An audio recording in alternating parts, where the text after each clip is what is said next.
Most people don't intentionally sabotage their relationships. In fact, many of the behaviors that end up damaging relationships actually started as ways to protect ourselves from getting hurt. Hey everyone, welcome back to my channel. I'm Dominique Martin, a licensed therapist.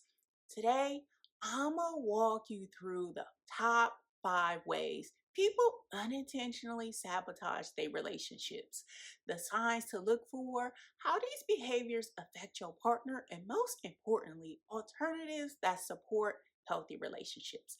So, if you're ready to start creating the relationship you want, confirm it by tapping that like button and subscribing to the channel. All right, let's unpack it. So, to start, number 5 is expecting your partner to read your mind.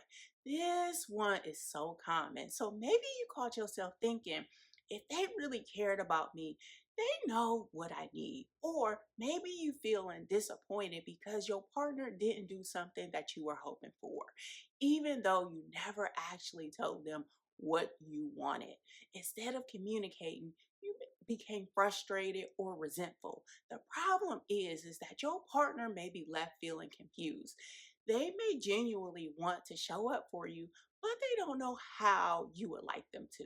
And over time, both of y'all may end up feeling disappointed.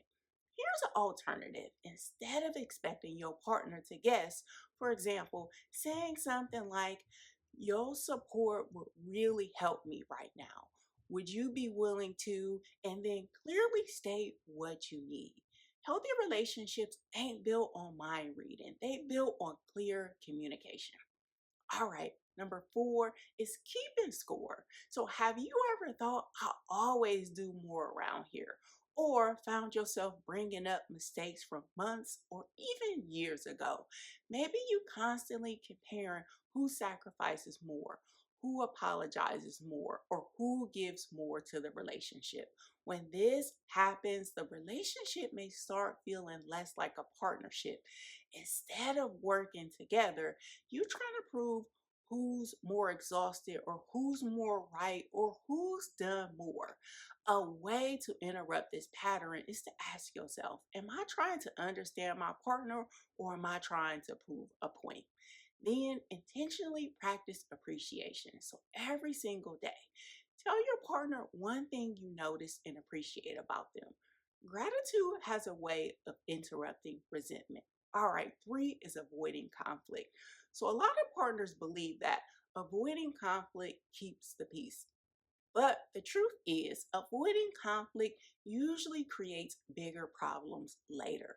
So maybe you say, I'm fine, when you're really hurt, or maybe you shut down emotionally or avoid difficult conversations. The problem is that unspoken feelings don't disappear, they turn into emotional distance or resentment. Here's an alternative: schedule the conversation. For example, you could say something like, there's something that's been on my mind that I really like us to talk about. Let's come up with a time that works for us to have this discussion. Timing matters. Respectful conversations build trust. Avoidance builds resentment. All right. 2 is taking everything personally. Sometimes our own unresolved personal struggles may convince us that everything is about us. So your partner comes home quiet and you immediately assume that they upset with you. So they don't text back right away. And your mind may jump to the worst case scenario, or you become defensive before they even finish explaining themselves.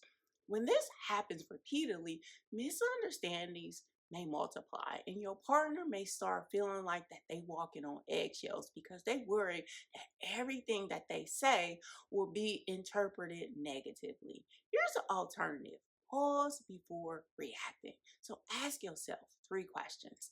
Am I making assumptions? Is there another explanation or way of viewing this situation? And am I reacting to my partner, or am I reacting to an unresolved personal struggle? Then, instead of assuming, become curious. So, curiosity creates connection. Assumptions may create conflict. All right. 1 is letting fear interfere with the relationship. This may be one of the biggest forms of self sabotage.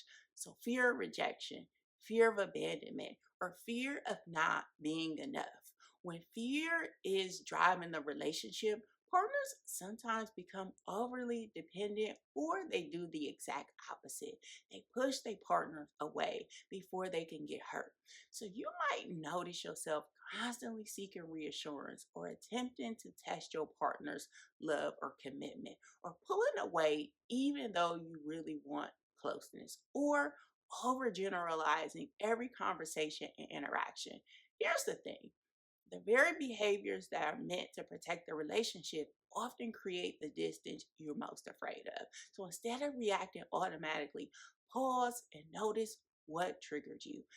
Name the emotion you're feeling and give yourself a moment to regulate before responding. Then ask yourself, what am I actually needing right now? Maybe you need reassurance. Maybe you need connection. Maybe you need a few minutes to calm your nervous system. Once you know what you need, communicate it directly.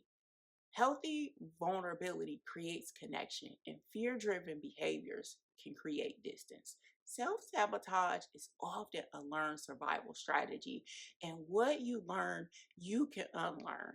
Healthy relationships are built by partners who are willing to notice their patterns, take responsibility for their behaviors, and communicate honestly and choose connection. Thank you so much for joining me on this video. If you found this video helpful, don't forget to like, comment, and subscribe for more relationship insights. As always, stay motivated, and I'll see you on the next video.